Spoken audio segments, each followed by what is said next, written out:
시청자 여러분 안녕하십니까? 뉴스9 윤정호입니다. 연일 안타깝고 슬픈 소식만 전해드려 송구할 정도인데요. 오늘도 영남 지역 산불은 여전히 타고 있습니다. 희망을 줬던 봄비는 아직까지 흩뿌리는 수준이라 진화에 큰 도움이 되지 않고 있다고 합니다. 날마다 피해가 늘고 있는 역대 최대 규모의 이번 산불, 얼마나 더 커질지 알 수가 없습니다. 땅에서 공중에서 밤낮 없이 진화 작업을 벌이고 있는 대원들의 피로도가 한계점에 달했고 4만 명 가까운 이재민들을 수용할 대피소도 이미 포화 상태입니다. 불이라도 꺼져야 복구에 나설 텐데 언제 다시 삶의 터전으로 돌아갈지 기약이 없습니다. 현장 연결해 보겠습니다. 박건우 기자, 국립공원 1호 지리산까지 불이 번졌다는데 봄비가 좀 도움이 됐습니까? 네, 제가 있는 이곳은 해발 1915m인 지리산 정상 천왕봉에서 직선거리로 9km 떨어진 곳인데요. 이곳 지리산에 내린 강수량은 5mm에 불과해 이마저도 지금은 그친 상태입니다. 산불 진화에 큰 도움은 되지 않고 있습니다. 네, 현재까지 지리산 내 산불 영향 구역은 40헥타르로 축구장 50개 면적에 달하는데요. 거침없이 퍼지는 불길이 천왕봉 턱 밑까지 다다르면서 천왕봉 자락에 거주하는 중산리 주민들은 모두 안전구역으로 대피했습니다. 지난 1967년 우리나라 최초로 국립공원으로 지정된 지리산은 경남과 전남, 전북 등 3개 도에 걸쳐 있어 서울의 5분의 4 면적에 달합니다. 이렇게 광활한 산림과 계곡에 멸종 위기종인 반달가슴곰을 비롯한 희귀 야생동물이 다수 서식하고 있는데요. 산불이 계속 확산할 경우 이들의 피해가 우려됩니다. 다행히 산청에서 시작된 산불의 진화율은 아침 77%보다 오른 81% 수준을 보이고 있습니다. 바람이 강하지 않은 사이 진화 헬기 30대와 진화 인력 1,880명을 투입해 진화한 결과입니다. 저녁 무렵부터는 적은 양이지만 비가 내리면서 확산도 더뎠습니다. 산림당국은 산불이 지리산으로 더 확대되지 않게 방화선을 구축하고 주부를 잡기 위해 막바지 총력전을 펼친다는 각오입니다. 경남 산청에서 TV조선 박건우입니다. 이번에는 피해 면적이 3만 헥타르가 넘어 역대 최대 산불 기록을 갈아치우고 있는 경북으로 가보겠습니다. 곽승환 기자, 영덕은 아침까지 진화율이 10%에 불과했는데요. 지금은 어떻습니까? 비가 오면서 불길이 좀 잡혀가고 있는 겁니까? 네, 저는 산불로 쑥대밭이 된 주택 앞에 나와 있습니다. 제 뒤로 보이는 것처럼 주택이 불에 타 무너지고 옆에 주차된 차량도 전소됐습니다. 불길이 지나간 이곳에도 조금 전부터 빗방울이 떨어지다 현재는 그쳤습니다. 산불의 확산세는 소강 상태입니다. 산림당국은 영덕과 울진에 1mm 안팎의 비가 내렸다고 밝혔습니다. 영덕 산불은 현재까지 7,800헥타르 넘게 번졌는데 진화율은 55%입니다. 많은 비가 내리지 않으면 오늘 밤 주부를 잡기는 어려워 보입니다. 그래도 아침 10%보다는 진화율이 크게 올랐습니다. 불이 시작된 의성은 총 화선 277km 가운데 100km 이상 아직 불이 꺼지지 않았습니다. 다만 의성에는 2시간 전쯤 제법 굵은 빗줄기가 내려 산림당국은 확산은 막을 수 있을 것으로 기대하고 있습니다. 안동은 100km가 넘는 화선 중 40km가 진화되지 않고 있는데 오전엔 산불이 시내 인근으로 번지면서 주민 대피령이 내려지기도 했습니다. 경북 북부 지역에는 비가 그친 뒤 차고 건조한 북서풍이 불 것으로 예보돼 있습니다. 동해안으로 번지게 만든 남서풍과는 바람 방향이 반대로 바뀌는 건데 주불이 잡히지 않으면 초속 최대 10m의 강풍을 타고 포항 시내나 영천 쪽으로 확산될 수 있어 당국이 긴장하고 있습니다. 경북 영덕에서 전해드렸습니다. 경북 의성에서 발생한 산불로 여의도의 100배 넘는 면적이 피해를 봤습니다. 또 역대 최대 규모죠. 그런데 이 불이 시속 8km로 동해안까지 확산될 것으로 조사됐습니다. 엄청난 바람에 속수무책이었습니다. 김다루 기자의 보도입니다. 화산이 폭발해 마그마가 흘러내리듯 시뻘건 불에 띄는 산을 길게 둘러쌌습니다. 낮에도 불기둥이 나무들을 집어삼키며 솟구쳐 오릅니다. 불똥들은 강풍을 타고 날아가 또 다른 곳에서 세력을 키웁니다. 여기까지 날라왔다가 지금 저쪽까지 날아가는 거예요, 지금 불이. 사방팔방으로 지금 여기 막 저짝에. 성묘객의 실화로 시작된 의성 산불은 초속 27m에 달하는 강풍을 타고 퍼져나가면서 빼곡했던 숲을 앙상한 뼈대만 남은 잿더미로 만들었습니다. 절벽에서 자라는 희귀성 때문에 1975년 천연기념물로 지정된 구리 측백나무 숲도 일부 소실됐습니다. 그제만 해도 안동에 머물렀던 불길은 오후 3시부터 12시간 만에 청송과 영양을 거쳐 영덕 강구항까지 번졌습니다. 확산속도는 시간당 8.2km에 지금 달합니다. 속초 고성 산불이 있었습니다. 이때 기록된 시간당 5km, 5.2km보다는 훨씬 빠른 확산 속도를 보였다고. 5개 시군에서 발생한 산불의 피해 면적은 35,600헥타르로 서울시 면적의 절반이 넘습니다. 역대 최악으로 기록됐던 2000년 동해안 산불 피해를 이미 넘어섰습니다. 국립산림과학원은 산불 피해 지역의 외형적 복원은 30년, 생태학적 복원은 100년 이상 걸릴 것으로 전망했습니다. TV조선 김다로입니다. 이번 산불로 발생한 이재민이 3만 7천 명에 달합니다. 임시대피소에서 수백 명이 함께 생활하다 보니 잠자리와 끼니, 씻는 것과 빨래까지 불편한 게 한두 가지가 아닙니다. 그런데 이런 대피소마저 부족해 캠핑장에서 생활해야 할 정도입니다. 산불 연기가 스모그처럼 하루 종일 끼어 있는 것도 이재민들을 힘들게 하고 있습니다. 김준석 기자가 취재했습니다. 안동 시내가 스모그처럼 희뿌연 연기로 가득 찼습니다. 꺼지지 않은 산불로 발생한 연기가 계속 쌓이면서 주민들은 숨쉬기조차 힘들다고 토로합니다. 심장병이 있어갖고 왔다 가요. 갑자기 막 자꾸 멀리서부터 막 부정 이런 연무가 다가오는 것 같더라고. 목이 탁탁하고 이렇게. 대피소 안에서는 텐트가 부족해 의자에 앉아 잠을 청하고 접이 식빵석 여러 장으로 침대를 만든 이재민도 있습니다. 대피소가 부족해 야외 캠핑장도 임시 생활시설이 됐습니다. 먹고 자는 문제예요. 이게 꿈이었으면 하고 눈 감을 때. 눈 뜨면 현실이고 그냥 막막해요. 이런 이재민을 도우려 봉사단체들이 전국에서 몰려들고 있습니다.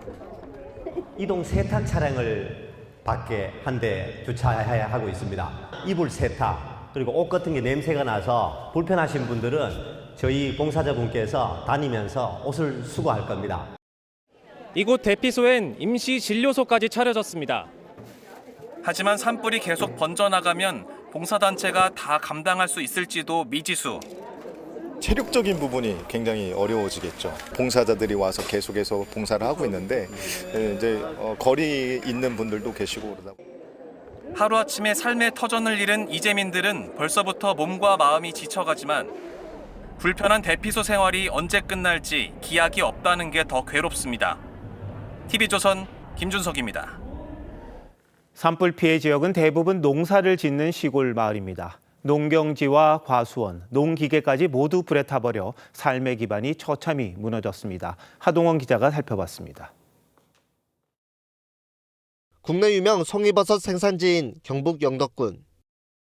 버섯이 자라야 할 소나무 숲이 온통 검게 그을렸습니다.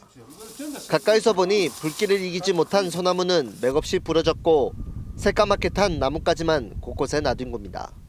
불에 탄 소나무에 이렇게 손을 살짝만 문질러도 검은 숯가루가 쏟아집니다. 젊은 세대들은 송이만 보고 들어와서 살고 있거든요. 다 불타고 재만 남아가지고 참혹합니다. 송이버섯은 주로 30년 이상 된 소나무 뿌리 주변에서 자라 다시 송이를 수확하려면 오랜 시간이 필요합니다. 소나무가 죽는데 포자가 발생할 수가 없으니까 송이가 전혀 없다고 봐야죠. 경북 위성군의 특산품인 마늘도 직격탄을 맞았습니다. 마늘 줄기마다 누렇게 변하고 힘없이 축 처졌습니다. 산불이 내뿜은 열기에 말라버린 겁니다. 이 말할 수 없지 뭐요. 뭐 참담한 심정이죠, 진짜로. 그 자식같이 키우는 농작물이 이래 돼버리. 복숭아와 사과 등 과수원도 잿더미로 변했습니다. 농기계 등 영농 자재들마저 모두 타버려 올해 농사 자체를 포기해야 할 상황입니다. 금년 농사는 이제 없어요. 저 살리려면 3년 걸린다 카이 3년 동안 이제 뭐 먹고 삽니까? 화마에 농경지를 빼앗긴 농심은 더 새카맣게 타들어가고 있습니다. TV조선 하동원입니다. 지금 산불이 난 지역에서는 지자체 소속 산불 감시원들도 사투를 벌이고 있습니다. 대다수가 고령인 이들은 일주일째 계속된 산불에 지쳐가고 있는데 진화 작업을 마치고 귀가하다 실종된 대원이 숨진 채 발견되기도 했습니다. 열악한 상황에서 온몸을 던지고 있는 분들의 사연, 김태준 기자가 취재했습니다. 도로 양옆으로 불길이 치솟고 바람에 날린 불씨가 폭우처럼 쏟아집니다. 화마가 경북 북부 지역을 삼키던 그제밤 8시 30분쯤 영덕군 매정리 인근 7번 국도에서 60대 산불 감시원이 실종됐습니다. 진화 작업을 마치고 귀가하던 길이었습니다. 이 남성은 실종 이틀 뒤인 오늘 오전 차량 인근에서 숨진 채 발견됐습니다. 불이 도로를 막 건너뛰고 산을 건너뛰고 이런 정도였거든요. 집에 가다 보니까 안 되니까 다른 옆길로 가려고 아마 피하다가 그래. 산불 현장에 투입된 진화대원들은 방화복도 없이 안전모와 호스만으로 일주일째 산불과 맞서고 있습니다. 산불 진화대원들은 소방차가 진입하지 못하는 산 중턱까지 걸어 올라와 직접 물을 뿌리며 작업합니다. 대부분 단기 계약직인 이들의 일당은 8만 원 남짓, 평균 연령은 60세에 달합니다. 이제 휴무일에도 주유하고 월차가 있는데 월차 휴무가 있는데 다 모시고 계속 근무하는 겁니다. 자원봉사자들로 꾸려진 의용소방대원도 충혈된 눈으로 불길과 싸웁니다. 한 3일째 잠을 못 자거든요. 그래가지고 우리 대원들도 지치고 해가지고 오늘 체력은 갈수록 고갈되고 눈도 제대로 못 뜰 정도지만 진화 인력들은 괴물 산불을 반드시 잡겠다며 정신력으로 하루하루를 버티고 있습니다. TV조선 김태준입니다.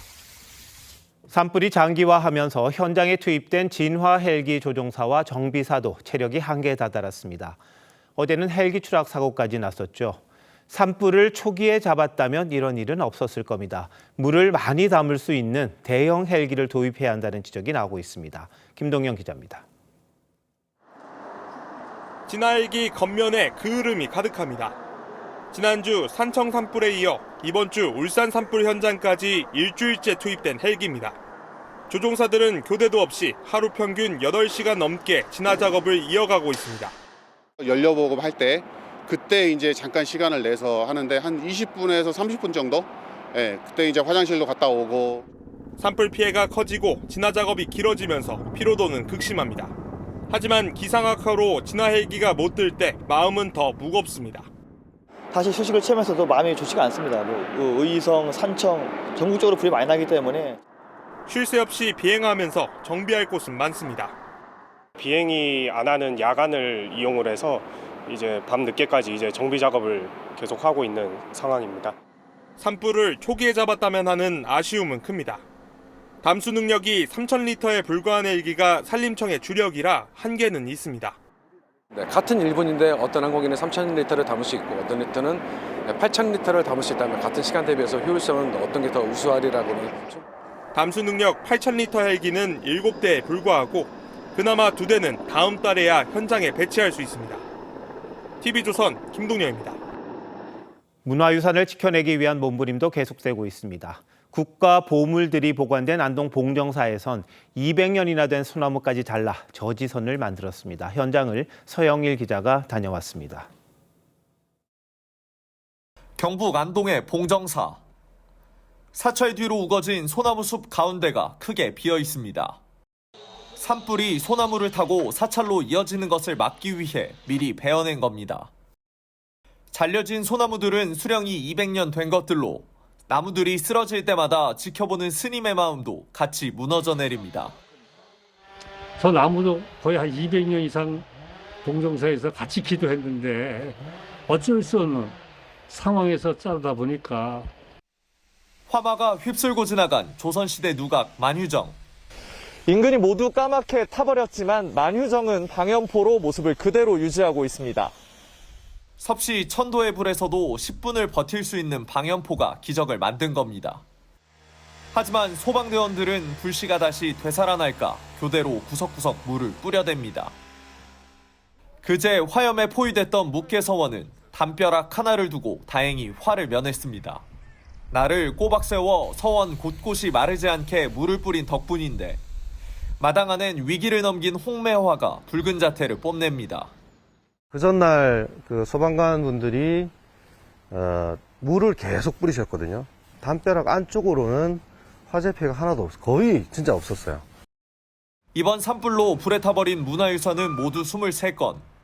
추가 피해를 막기 위한 현장 곳곳의 사투는 계속되고 있습니다. TV조선 서영일입니다. 안동 산불로 이마오 주변의 마을도 큰 피해를 입었는데 이곳에는 400년 고택으로 유명했던 지뢰예술촌이 있습니다. 이마댐 건설로 수몰되자 이 지역으로 옮겼었는데 화마의 잿더미가 되고 말았습니다. 안타까운 사연 이승훈 기자가 전합니다. 경북 안동 이마오 옆 고택촌입니다. 건물이 폭격을 맞은 듯 폭삭 주저앉아 기와만 남았습니다. 고택을 바치던 기둥이 숫덩이가 됐고 소나무와 매화꽃 산책길도 검게 그을렸습니다. 폭격 맞은 마을과 같은 이곳은 1986년 이마댐 건설 때 수몰지에 있던 의성김씨 추촌파 집성촌 종가의 고택 10채를 마을 뒷산자락으로 옮겨 만든 지뢰 예술촌입니다. 산불이 덮치면서 종택과 서당 등 건물 8채가 잿더미로 변했습니다. 조선 숙종 때부터 이어온 고택의 아름다움을 간직한 이곳은 국내에서도 보기 힘든 문화유산입니다. 별묘 건물이 있는데 국내 지금 남아있는 게 없어요. 지산서당이라는 건물은 서당 중에는 규모가 제일 크고 가장 잘 지어진 건물이었는데 이곳 예술촌과 함께 이전한 50여 가구도 불길을 피하지는 못했습니다. 150년간 뿌리를 내려온 느티나무도 타버렸습니다. 수몰되면서 올라왔는 분들이 많고요. 지금은 뭐라고 할 말이 없죠. 지금 우리가 몸만 도망 나왔는데. 수몰로 고향을 잃었던 이마오 인근 주민들. 초대형 산불에 또 한 번 삶의 터전을 잃었습니다. TV조선 이수훈입니다. 거침없이 번진 산불에 많은 가축도 희생됐습니다. 주민들이 긴급히 대피하느라 미처 챙기지 못하면서 묶여있거나 갇혀있던 동물들이 변을 당한 건데요. 새끼들을 보호하려고 몸부림친 어미게 잔잔한 감동을 주고 있습니다. 고승영 기자의 보도입니다. 불에 타 집들이 뼈대만 남은 마을 한 곳에서 사람들이 무언가를 둘러싸고 있습니다. 산불에 미처 대피하지 못하고 털이 다 타버린 개 한 마리를 동물단체 소속 직원들이 살펴보는 겁니다. 털이 다 녹아내릴 정도로 화상을 입은 상태인 것 같아요, 지금. 검게 그을린 목줄에 묶인 채 새끼에게 젖을 내주는 백구. 연신 젖을 빠는 새끼 강아지들은 다행히 그을린 곳이 없지만 어미 금순이의 목에는 핏자국이 보입니다. 새끼들을 보호하기 위해 불길 앞에 몸부림치다 생긴 상처입니다. 검은 옷을 입은 한 여성은 빨간 줄을 들고 차도 가장자리로 다가갑니다. 산불에 홀로 탈출했다가 연기를 마시고 기절한 강아지를 구조하는 겁니다. 도로를 막 운전하고 가는데 이렇게 싹 지나가는데 허연 게 보이더라고요. 지금 응급병원으로 입원해 있는데. 의성의 소 외양간. 소에게 먹일 짚은 잿더미가 됐고 물을 공급할 수도 계량기는 형체도 없이 녹았습니다. 주인은 기적적으로 살아남은 소 3마리가 반갑지만 건강이 우려됩니다. 소가 상태가 좀 안 좋은 것 같아요. 4개월쯤 됐는데 안개 유산되지 걱정됐는데 지금. 속수무책으로 번지는 산불에 가축들의 희생도 커지고 있습니다. TV조선 고승현입니다. 산불 확산에 한덕수 대통령 권한 대행은 행정안전부 장관 대행인 차관을 급파해 현장에 상주하며 구조와 지원을 지휘하라고 지시했습니다. 이재명 민주당 대표는 이틀째 경북 피해 지역을 둘러보며 나라가 책임진다고 강조했다는데 정민진 기자가 보도합니다. 경북 의성의 통합지휘본부를 찾은 고기동 행정안전부 장관 대행이 진화 상황을 보고받습니다. 적극적으로 많이들 도와주시려고 여러 군데서 연락들이 오는데 산불이 진정될 때까지 경북 지역에 상주하며 총괄 지휘하라는 한덕수 권한대행의 긴급 지시로 급파된 겁니다. 한 대행은 경북 안동과 청송, 영양, 영덕을 특별 재난지역으로 추가 선포했고 정부는 울산과 경북, 경남에 재난안전특별교부세 55억 원을 추가 지원합니다. 산불 대응 특위를 구성한 국민의힘은 지역 재난이 아닌 국가적 비상사태라며 책임 있는 지원을 약속했습니다. 회원들 다 100만 원 이상씩 모금해가지고 당에서 다 이제 지원을 할 겁니다. 이틀째 피해 지역을 돌며 이재민을 위로한 민주당 이재명 대표는 예산 걱정 없도록 국회에서 최선을 다하겠다고 약속했습니다. 나라에서 일정한 상당한 기간 동안은 먹고 입고 자는 거를 다 책임을 질 테니까 집 짓는 것도 지원을 해드릴 거예요. 청송 대피소에선 한 주민이 이 대표를 향해 불 끌어가자며 고함치는 소동이 빚어졌습니다. 살인지 못하고 있다. 가지고 운동 끌어가자. 여러분 정세서 내 입으로 내 이야기 한다. 네. 안타까운 상황입니다.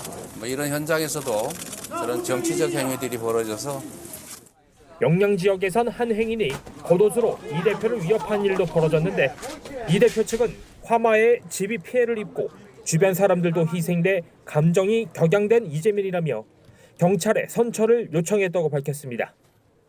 KB조선 정민진입니다. 이번 초대형 산불의 인명피해도 사상 최대였습니다. 재난 문자가 수차례 발송됐는데도 왜 참사를 막지 못했는지 김주영 기자와 따져보겠습니다. 김 기자, 이번 산불 인명피해가 커진 이유 어떻게 봐야 합니까? 네, 우선 확인된 사망자 대부분이 60에서 80대 고령층이었습니다. 경북 영덕군에서는 80대 노부부가 집 앞에서, 100세 여성은 자택에서 숨진 채 발견됐습니다. 또 인근 요양원에서 차량을 타고 대피하다가 화염에 차가 폭발하면서 80대 3명이 사망하기도 했고요. 경북 청송에선 거동이 불편한 80대 여성과 70대 남성이 자택에서 사망하는 등 빠른 불길 속도에 이동이 불편한 노인들의 대피가 쉽지 않았던 것으로 보입니다. 네, 이렇게 고령층의 피해가 집중이 됐다는 이야기네요. 이유가 있나요? 네, 이번에 사망자가 20명 넘게 나온 경북 지역은 65세 이상 인구가 24.7%로 전국에서 고령 인구 비율이 두 번째로 높은 지역입니다. 게다가 방통위 조사에 따르면 연령이 높아질수록 재난 상황에서 스마트폰을 이용하는 비율이 뚝 떨어져서 70대 이상에서는 32%에 불과합니다. 고령의 주민들에게 실시간 정보가 제대로 닿지 못하면서 피해가 커졌다는 지적이 나옵니다. 그나마 재난 문자가 오락가락해서 혼란을 더 키웠다, 이런 지적도 있죠. 네, 그렇습니다. 예를 들어 영덕군에서는 주민들에게 바닷가 쪽 2개면으로 이동하라는 문자가 발송됐는데 대피 장소로 알린 지역까지 불과 30분 만에 불이 번지면서 포항 방향으로 다시 이동하라고 안내가 바뀌었습니다. 전국 산불 현황은 산림청이 실시간으로 종합하고 있는데 산림청에는 대피령 발송 권한이 없고 지자체가 소방 상황 등 현장을 파악해서 대피 문자를 보내는 구조라서 곳곳에서 빠른 대처를 하지 못했다는 지적이 나옵니다. 그나마 지금 같은 경우는 대피 장소를 지정을 했는데 이게 없는 경우가 상당히 많지 않습니까? 그럼 더 위험하지 않습니까? 네, 안동시가 보낸 재난 문자를 보시면 즉시 안전한 곳으로 대피하라고 되어 있고 대피처가 써 있지 않았습니다. 국립재난안전연구원이 분석한 결과에 따르면 과거 산불 당시에 구체적인 대피 장소가 명시된 상태로 재난 문자가 보내졌을 때에만 실제 유동 인구가 늘어나면서 대피 효과가 있었다고 합니다. 전문가들은 산불 관측 시스템과 주민 데이터 등을 연동해서 정확한 대피 경로를 제시하는 체계적 시스템이 필요하다고 지적했습니다. 산불이 몇 시간 후에 어디 도달한다. 근데 이 시스템도 구축이 되어 있어요. 근데 그 자체를 어떤 R&D나 이런 것들이 저는 안 되고 있다고 지금 보고 있거든요. 그런 플랫폼을 만들어야죠. 그렇다면 고령층의 사망이나 피해를 줄일 수 있는 방법은 뭐가 있을까요? 네, 일본의 경우에는 재해 경보를 5단계로 나눠서 이미 3단계에 들어서면 고령자, 장애인 등 취약계층을 먼저 대피시킵니다. 헛걸음이 되더라도 사전에 대피하자는 차원인 건데요.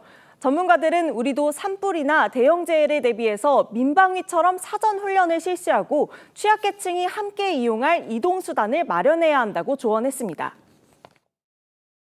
어디로 대피해야 될지 방법은 사전에 고지드리고 훈련을 통해서 뭔가를 하거나 지역사회에서 버스 같은 것들을 이용해서 훈련이 필요했는데 그런 것들을 한 적은 없죠. 네, 체계적인 대응 방법을 빨리 좀 만들어서 효과적인 대피가 있어야 좋겠군요.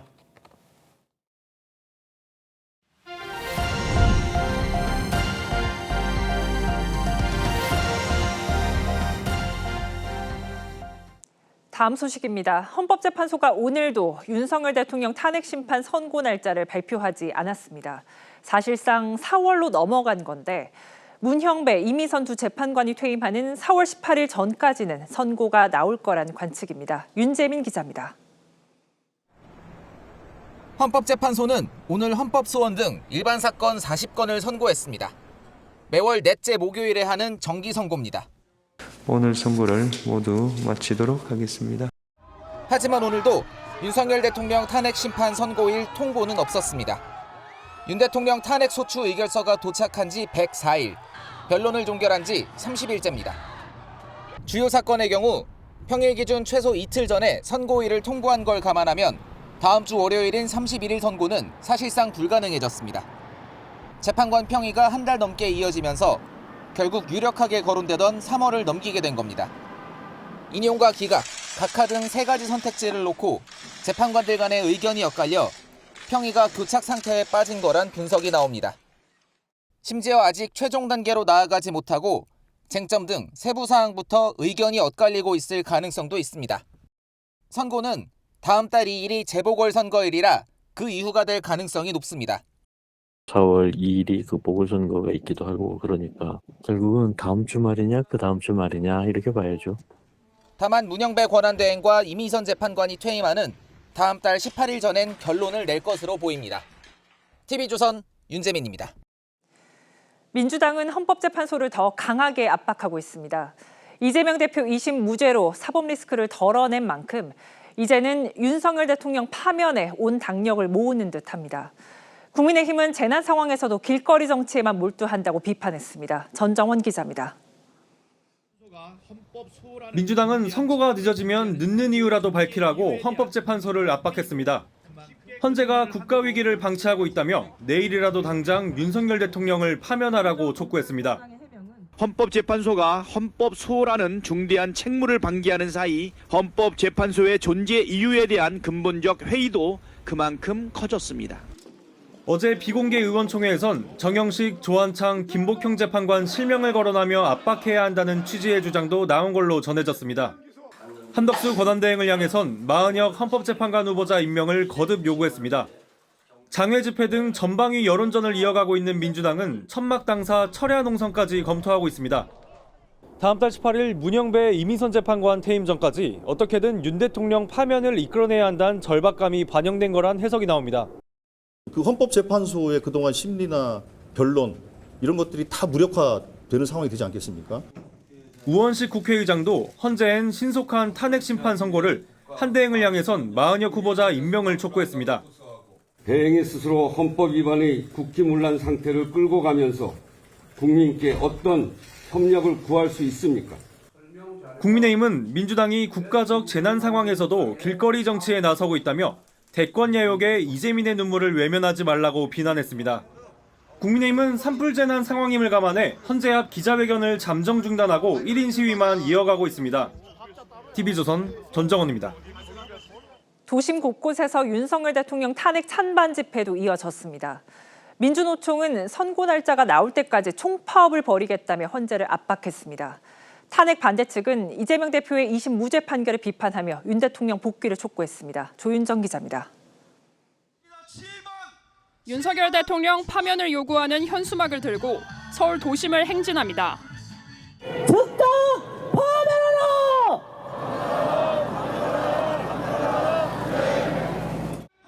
고용부가 정치 파업은 노조법으로 보호받을 수 없는 불법 행위라고 경고했지만 민노총은 헌재가 선고일을 지정할 때까지 매주 목요일 연차를 내고 파업을 벌일 계획입니다. 이제 헌법재판소도 기대의 대상이 아니라 심판의 대상입니다. 탄핵 찬성 시민단체들도 서울 곳곳에서 집회를 연 뒤 민노총 집회에 합류했습니다. 이 과정에서 극심한 교통 혼잡이 빚어졌습니다. 헌재 앞에선 윤 대통령 지지자들의 탄핵 반대 집회가 이어졌습니다. 이들은 이재명 민주당 대표가 선거법 2심 재판에서 무죄 판결을 받은 걸 강하게 비판했습니다. 이재명이가 무죄를 받다니 이 기가 차지 않습니까? 이재명을 법정 구속하라! 그러면서 국정 안정을 위해 윤 대통령이 직무에 복귀돼야 한다고 주장했습니다. 윤석열! 즉각 복귀! 윤석열! 즉각 복귀! 이번 주말에도 찬반 양측은 서울 도심에서 대규모 집회를 열 계획입니다. TV조선 조윤정입니다. 검찰이 민주당 이재명 대표의 공직선거법 사건 2심 무죄에 대해 상고했습니다. 검찰은 이번 판결의 위법성이 중대하고 도저히 수긍하기 어렵다고 이유를 밝혔습니다. 안혜리 기자입니다. 이재명 대표가 무죄를 선고받은 직후 검찰을 비판합니다. 이제 검찰도 자신들의 행위를 좀 되돌아보고 더 이상 이런 공력 낭비하지 않기를 바랍니다. 검찰은 무죄 선고 뒤 약 25시간 만에 상고장을 냈습니다. 상고 기한이 일주일인 점을 감안하면 매우 신속하게 행동에 나선 겁니다. 검찰은 항소심 판결의 위법성이 중대하고 도저히 수긍하기 어려워 신속하게 상고했다고 밝혔습니다. 만약에 안 해주면 직무유기 이런 걸 문제 삼겠다고 협박을 해서 검찰은 김문기를 몰랐다, 국토부 협박이 있었다는 등 이 대표의 혐의 발언에 대해 일반 유권자가 받아들이는 내용과 전혀 다르게 해석했다고 주장했습니다. 상고장을 접수한 서울고법은 14일 안에 소송 기록과 증거물을 대법원에 보내고 대법원은 이 대표와 검찰에 기록 접수 통지서를 송달하게 됩니다. 이후 검찰은 20일 안에 상고 이유서를, 이 대표 측은 열흘 안에 답변서를 내야 합니다. 검찰은 즉시 상고 이유서를 낼 것으로 보여 이 대표 측이 통지서 수령과 답변서 제출을 얼마나 빨리 하느냐에 따라 대법원 재판 시작 시기가 정해질 전망입니다. TV조선 안혜리입니다. 국민의힘은 이재명 대표에게 무죄를 선고한 2심 재판부를 향해 연일 맹공을 퍼부었습니다. 재판관들의 정치적 성향을 의심하는 주장이 이어졌고 사진을 확대하면 다 조작이냐며 판결문을 비꼬는 패러디물도 만들었습니다. 민주당은 재판 결과에 승복하라더니 이제 와서 딴소리를 한다고 비판했습니다. 장윤정 기자입니다. 국민의힘 지도부는 민주당에게 유리한 판결을 한 사람들이 모두 우리법연구회라며 재판관들의 정치적 성향을 문제 삼았습니다. 판사의 정치 성향에 따라 판결이 좌우된다면 법원의 신뢰와 독립성을 사법부 스스로 무너뜨리는 것입니다. 판사 출신인 장동혁 의원은 이재명 대표가 밑그림을 그린 대로 바느질을 했다며 이 대표가 직접 쓴 판결이라고 지적했습니다. 특히 재판부가 이 대표와 고 김문기 전 성남도시개발공사처장이 뉴질랜드 출장 중 함께 찍었던 사진을 조작된 걸로 볼 수 있다고 판단한 데 대한 조롱성 비판도 이어졌습니다. 여당 의원들은 SNS에 각각 주차 과태료 고지서와 반려견, 헌재 앞 시위 사진 등 원본과 확대한 사진을 함께 올리며 조작이냐고 꼬집었습니다. 언론 여러분, 저를 클로즈업한 사진은 쓰지 마십시오. 서울고등법원에 가면 사진 조작범이 될 수 있으니까. 국민의힘은 법리적으로나 상식적으로 도저히 이해하기 어려운 판결이라며 대법원은 하루빨리 올바른 판단을 내려달라고 했습니다. 이에 대해 민주당은 사진 확대도 상황에 따라 얼마든지 조작이 될 수 있고 진실을 바꿀 수 있다고 반박했습니다. 그러면서 선고 전에는 재판 결과 승복을 촉구하던 여당이 지금은 재판부를 공격하고 있다며 승복하라고 비판했습니다. TV조선 장윤정입니다. 민주당 이재명 대표 선거법 사건 2심 재판부는 정치적 표현의 자유를 폭넓게 인정했습니다. 하지만 과거 재판을 보면 허위사실 공표를 상당히 엄하게 처벌한 사례가 많습니다. 물론 사건마다 쟁점이 다른 만큼 사법부의 해석을 존중해야 합니다. 하지만 기준이 고무줄처럼 왔다 갔다 하는 것 아니냐는 비판도 이어지고 있습니다. 이태희 기자입니다. 지난 2008년 18대 총선을 앞두고 한나라당 윤두환 전 의원은 고속도로 통행료 폐지를 정부로부터 약속받았다는 보도자료를 배포했습니다. 하지만 허위사실 공표로 기소됐고 대법원은 의원직 상실형인 벌금 150만 원을 확정했습니다. 윤 전 의원은 당시 적극적으로 대책을 마련하겠다는 정부 관계자 말을 약속받은 것으로 인식했다고 주장했지만 받아들여지지 않았습니다. 국토부 공무원으로부터 협박을 받았다는 말이나 약속을 받았다는 말이나 뭐가 다릅니까? 민주당 추미애 의원도 20대 총선을 앞두고 법조단지를 존치시키겠다는 약속을 받았다는 발언을 했다가 허위사실 공표 혐의로 벌금 80만 원이 확정됐습니다. 추 의원도 당시 약속받은 것으로 이해했다고 해명했지만 유죄 선고를 피하지 못했습니다. 지난 2020년 민주당 이규민 전 의원은 총선 경쟁 후보였던 김학용 전 의원이 오토바이의 고속도로 진입을 허용하는 법안을 발의했다고 지적하는 내용을 공보물에 담았다가 고속도로가 아닌 자동차 전용 도로로 드러나 벌금 300만 원을 선고받았습니다. 단어 하나 때문에 의원직을 잃은 겁니다. 앞으로 허위사실 공표죄는 재판장의 정치적 판단에 의해서 유무죄가 결정되는 것이 아니냐는 우려가 나올 수밖에 없습니다. 2심 재판부가 1심을 뒤집으며 5년 전 당시 이재명 경기지사에게 무죄를 선고했던 권순일 대법관 판례를 적용한 것도 논란입니다. 권 전 대법관은 대장동 50억 클럽에 연루돼 이른바 재판거래 의혹으로 검찰 수사를 받고 있습니다. TV조선 이태희입니다. 서울대 의대생들이 학교에 복귀하기로 결정했습니다. 하지만 일단 등록을 한 뒤에 휴학을 하는 방식으로 투쟁하겠다는 입장입니다. 어쨌든 복귀를 택한 학생들을 향해 다른 의대생들의 비판도 쏟아지고 있습니다. 임서인 기자입니다. 서울대 의대생 600여 명이 밤샘 투표 끝에 복귀를 결정했습니다. 전체 학생 3분의 2가 1학기 등록에 찬성한 겁니다. 하지만 학생회 측은 미등록이 아닌 등록 후 투쟁을 채택한 것이라고 강조했습니다. 재적은 피하되 수업 거부 등의 집단 행동은 계속하겠다는 뜻입니다. 연세대 의대생들도 미등록에서 등록 후 휴학으로 방침을 바꾼 상태입니다. 서울대를 비롯해 등록을 마감하는 의대가 잇따르면서 학생들 사이 재적에 대한 불안도 커지고 있습니다. 잇따르는 복학 문의에 일부 의대는 등록 기간 연장을 고민 중입니다. 200명 정도 신청을 했다 이렇게 알고 있거든요. 연장을 할지 말지에 대한 결정은 추후 논의를 통해서. 이 같은 복귀 움직임에 전국 의대생 단체는 반발에 나섰습니다. 서울대와 연세대의 동요에도 나머지 38개 대학은 미등록을 이어가고 있다며 일부가 자신의 안위를 위해 나머지를 저버렸다고 주장했습니다. 이번 사태에 대한 책임론도 잇따릅니다. 의대생들에게 모든 투쟁의 부분을 맡겨놓고 책임 부분에 있어서는 회피하는 이율배반적인 모습을 보이고 있거든요. 의료계 내분이 심해질 경우 의대 교육 정상화는 더욱 멀어질 거란 우려가 나옵니다. TV조선 임서인입니다. 지난 일요일 서울 지하철 2호선 신도림역에서 열차가 탈선해 시민들이 9시간 넘게 불편을 겪었습니다. 그런데 사고를 수습해야 할 최고 책임자인 서울교통공사 사장이 사고 발생 11시간이 지나서야 현장에 나타났습니다. 서울시가 경위 조사에 나서기로 했습니다. 송민선 기자의 단독 보도입니다. 지난 23일 서울 지하철 2호선 신도림역에서 나온 열차가 선로 위 차마기 시설에 부딪혀 탈선한 건 오전 7시 50분쯤이었습니다.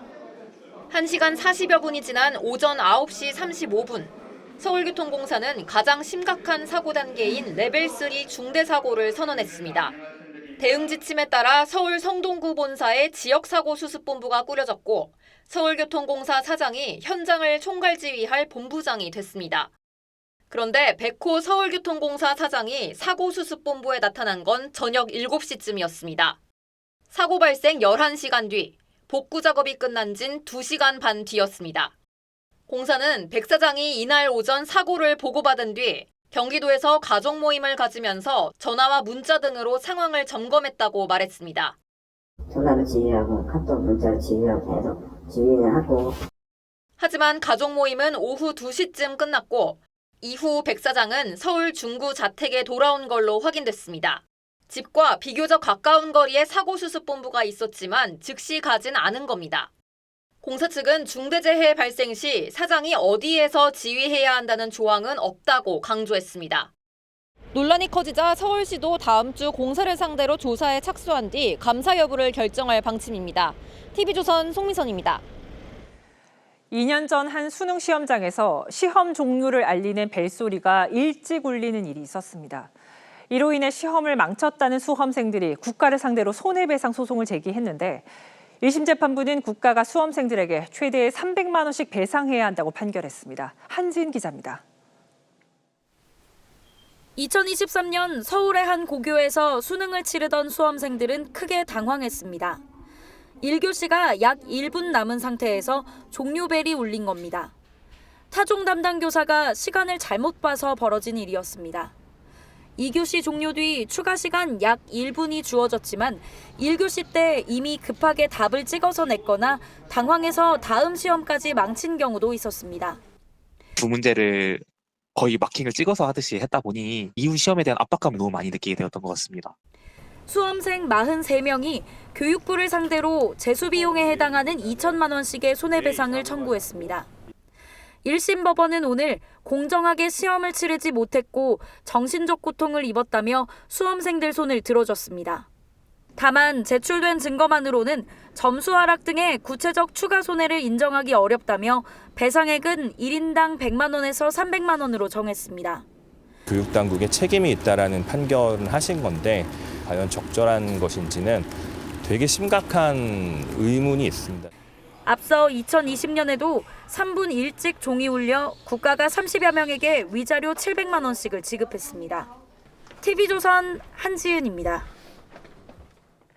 해외 주식에 투자하는 일명 서학개미들이 계속 늘고 있는데 올해 고위공직자 재산 공개 내역을 봤더니 해외 증시로 눈을 돌려 큰 수익을 얻은 고위층도 많았습니다. 김창석 기자가 보도합니다. 심우정 검찰총장이 신고한 재산은 121억 원, 1년 새 37억 원 불었습니다. 이 가운데 25억 원은 부인이 보유하고 있는 엔비디아와 마이크로소프트 등 미국 주식 가치가 크게 뛰면서 생긴 평가이익입니다. 각자 지금 재산을 갖고 있는데 제가 저희 배우자한테 이걸 뭐 팔아라 마라 이렇게 얘기할 수는 없습니다. 오세훈 시장 부부는 브라질 채권을 팔고 미국 주식을 대거 사들였습니다. 비트코인 관련 기업인 마이크로스트래티지와 양자 컴퓨터 업체 아이온큐 등 다양합니다. 이들 주식이 오르면서 1년 새 주식 평가액도 100만 원대에서 28억 원으로 껑충 뛰었습니다. 온라인 쇼핑 업체 아마존과 구글의 모기업인 알파벳 A를 장기 투자해온 장용성 금융통화위원회 위원은 작년에만 15억 원 넘게 벌었습니다. 고위공직자가 미국 주식으로 눈을 돌리는 건 국내 주식에 비해 거래에 제한이 없기 때문입니다. 국내 주식의 경우 3천만 원 이상 보유한 공직자는 심사를 받은 뒤 직무 관련성이 인정되면 사실상 처분해야 합니다. 고위공직자들은 국내 투자하면 안 되게 돼 있어요. 그래서 할 수 없이 서학개미가 됐는데 지난해 문헌일 당시 구로구청장은 170억 원대 주식을 처분해야 한다는 결정이 나오자 이를 수용하지 않고 구청장에서 중도 하차했습니다. TV조선 김창섭입니다. 현대차가 오늘 미국 현지에 최첨단 기술로 무장한 세 번째 생산 공장을 준공했습니다. 미국 내에 100만 대 생산 체제를 갖춘 현대차는 앞으로 4년간 31조 원을 더 투자해 관세 폭탄으로 격변기를 맞은 자동차 시장에 승부수를 띄웠습니다. 오현주 기자가 보도합니다. 현대차가 12조 원을 들여 미국 조지아주에 지은 새 공장. 미국 내 세 번째 생산 기지로 여의도 면적의 4배 크기입니다. The Meta plant itself represents around 8,500 jobs and over $7.5 billion of investment. 부품 운반은 자율이동 로봇이, 검사는 로봇계가 맡는 등 대부분 공정을 로봇과 AI가 해냅니다. The strongest point here is the technology. I love the technology. Coming from a manual background to so much technology, the robotics is just amazing. 전기차와 하이브리드 등 연 30만 대 완성차를 생산할 수 있는 새 공장의 준공으로 현대차는 미국에서 연간 100만 대의 차를 만들 수 있게 됐습니다. 미국 내 120만 대 생산 역량을 갖춘 경쟁사 도요타와 견줄 만한 규모입니다. Never been more optimistic about building the future of mobility with America, in America. 현대차는 앞으로 생산 능력을 20만 대 더 늘려 미국 수출 물량의 70%를 현지 생산합니다. 트럼프 2기 정부의 관세 폭탄을 최대한 피하고 세계 최대 자동차 시장인 미국에서 빅3 안에 들겠다는 구상입니다. 현대차는 미국에 진출해 있는 현대모비스와 현대제철 등 계열사 4곳의 핵심 부품 시설과 LG 에너지솔루션과 합작한 배터리셀 공장까지 연결하는 첨단 미래차 클러스터로 북미 시장 점령에 나선다는 계획입니다. TV조선 오현주입니다. 이렇게 우리 기업들이 고군분투하고 있지만 코앞에 닥친 미국의 관세 폭탄을 피하기는 힘에 부칩니다. 해외에서 생산된 자동차는 물론이고 자동차 부품까지 관세를 매기겠다고 해 국내 업계에 큰 피해가 예상됩니다. 유혜림 기자의 보도입니다. 현대차를 위대한 기업이라고 추켜 세운 지 이틀 만에 트럼프 미국 대통령이 해외에서 생산된 자동차에 다음 달 2일부터 25% 관세를 부과한다고 공식 발표했습니다. What we're going to be doing is a 25% tariff on all cars that are not made in the United States. Oh, this is permanent, yeah, 100%. 백악관은 엔진 등 자동차 핵심 부품에도 25% 관세가 적용돼 5월 3일 전에 시행할 것이라고 밝혔습니다. 국내 자동차 업계는 비상이 걸렸습니다. 지난해 우리나라에서 생산돼 수출된 자동차 중 51.5%는 미국으로 향했습니다. 현대차그룹은 지난해 미국에서 171만 대를 판매했는데 미국 생산을 현재 최대치인 100만 대까지 늘리더라도 71만 대는 관세 영향을 피할 수 없습니다. 생산량의 80% 이상을 미국에 수출하는 한국 GM은 한국 생산을 줄이거나 아예 철수할 거란 전망까지 나옵니다. 지난해 역대 최고인 82억 달러를 미국에 수출한 자동차 부품업계도 관세가 부과될 경우 큰 폭의 수출 감소가 우려됩니다. 우리 자동차 수출의 약 50%가 미국으로 향하는 만큼 자동차 산업에 적지 않은 피해가 우려됩니다. 부품 기업의 어려움이 특히 클 것으로 예상됩니다.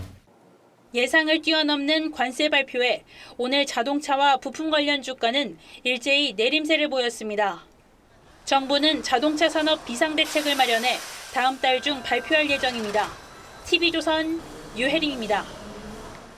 고성능 레이더로 넓은 지역을 감시하고 작전도 지휘하는 공중조기경보 통제기는 하늘의 지휘소로 불립니다. 한국은 넉 대를 운용하고 있는데 북한이 오늘 비슷한 모양의 군용기를 처음으로 공개했습니다. 김정은은 여기에 직접 탑승도 해보고 자폭형 무인기 시험도 참관하면서 AI와 무인 기술 강화를 지시했습니다. 이채현 기자입니다. 둥근 대형 레이더 덮개가 얹힌 항공기에 김정은이 탑승합니다. 러시아제 일류신 76 수송기 위에 중국 KJ-2000 공중조기경보통제기와 비슷한 모양의 레이더돔이 달렸는데 북한 매체는 별다른 설명 없이 사진만 공개했습니다. 현대적인 기술이 도입된 우리의 특수한 수단들은 잠재적인 위협을 감시하고 북한이 공중조기경보통제기로 추정되는 항공기를 공개한 건 이번이 처음입니다. 수백 킬로미터가 넘는 범위를 감시하고 지휘 통제가 가능해 하늘의 지휘소로 불리는 공중통제기를 북한이 실제 운용할 경우 그동안 한국이 절대 우위를 유지해온 공군력 전력에도 영향을 줄 거란 관측이 나옵니다. 효용성 측면에서 새로운 평가가 필요합니다. 보시면 알겠지만 굉장히 둔중하고 또 요격에도 김정은은 미국 글로벌 호크를 모방한 무인 정찰기 샛별 4형도 둘러봤는데 2023년 공개 때보다 날개가 40m 정도로 더 길어졌습니다. 김정은이 참관한 자폭 무인기 타격 시험에선 러시아제 란쳇 자폭 드론과 흡사한 무인기가 목표물을 명중하는 모습이 공개됐습니다. 러시아에 파병된 북한군이 우크라이나 드론 공격에 속수무책으로 당한 가운데 적극적인 무인 전력 개발에 나선 겁니다. 무인 장비와 인공지능 기술 분야는 최우선적으로 중시하고 합참은 북한이 지난 1, 2월 사이 러시아에 3,000명 이상을 추가 파병했다고 밝혔습니다. TV조선 이채연입니다.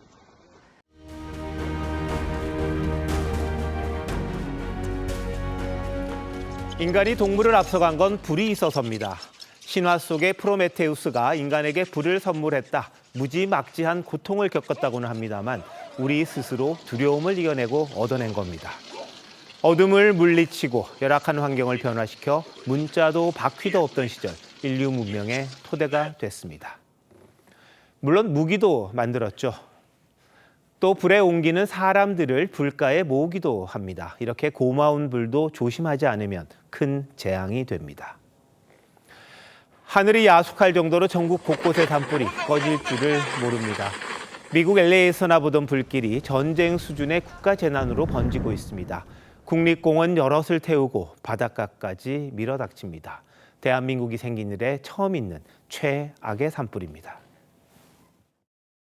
역대 최악의 산불에 맞서 우리가 동원할 수 있는 모든 인력과 장비로 맞서고 있으나 상황은 심상치 않습니다. 30명 가까이 숨지고 이재민만 4만 명에 육박합니다. 진화 과정의 험난함과 희생, 많은 이들의 마음을 타들어가게 만듭니다. 산불 피해가 이렇게 커진 게 지형, 기상, 연료라는 산불 확산 3요소가 겹쳤기 때문이긴 합니다. 날은 건조해 낙엽이 바싹 마른 데다 양간 지풍이 걷잡을 수가 없었습니다. 그래도 되짚어봐야 할 건 정책의 실패, 즉 인재는 아니었냐는 겁니다. 임도를 너무 줄였다거나 소나무 위주의 숲 가꾸기 같은 사업이 원인이 됐던 건 아니냐는 거죠. 소나무는 불에 탈 때 활엽수보다 1.4배 더 뜨겁고 지속시간도 2.4배나 더 길다고 합니다. 국민 혈세를 들여 산불을 키운 꼴이란 비판까지 나올 정도입니다. 한번 따져봐야 할 일입니다. 산불 진화 시스템도 문제입니다. 불과 아무 관련 없는 산림청이 소방청을 지휘하고 화재 이후엔 다시 산림청 중심의 산불 예산 대책이 반복된다고 합니다. 재난 관련 일원화 체계 필요합니다.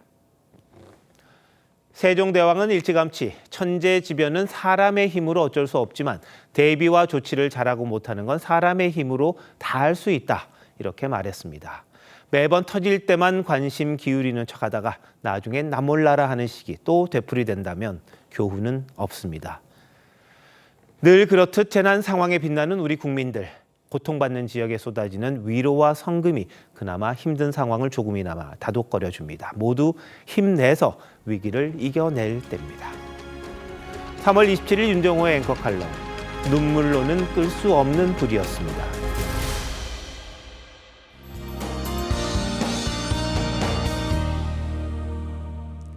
비가 시원하게 내려줬으면 좋았을련만 양이 턱없이 부족해 동쪽 지역으로는 여전히 건조특보가 유지 중입니다. 게다가 강풍주의보가 내려져 있는 서해안과 제주뿐 아니라 당분간 전국 대부분 지역에서 순간풍속 초속 15m 안팎의 강풍이 예상됩니다. 어느 때보다 산불 예방 수칙 잘 지켜주셔야겠습니다. 오늘 밤부터 내일 새벽 사이 남부지방을 중심으로 비가 조금 내리기는 하지만 건조함을 달래기에는 역부족이겠습니다. 동풍의 영향으로 내일 새벽부터 강원 산지에는 약한 눈이, 강원과 경북 동해안을 중심으로는 비가 조금 내리겠고요. 중부지방은 대체로 맑겠습니다. 비가 그치고 북서쪽에서 찬 공기가 남하합니다. 내일 아침 서울이 3도, 의성 5도로 그치겠고요. 오늘보다 10도 안팎까지 기온이 뚝 떨어지겠습니다. 낮에는 서울이 12도, 안동 13도로 예상됩니다. 급격한 기온 변화에 건강 잘 챙기셔야겠습니다. 주말을 지나 다음 주까지도 뚜렷한 비 소식 없이 건조한 날들이 많겠습니다. 날씨였습니다. 3월 27일 목요일 뉴스9 마칩니다. 시청해주신 여러분 고맙습니다.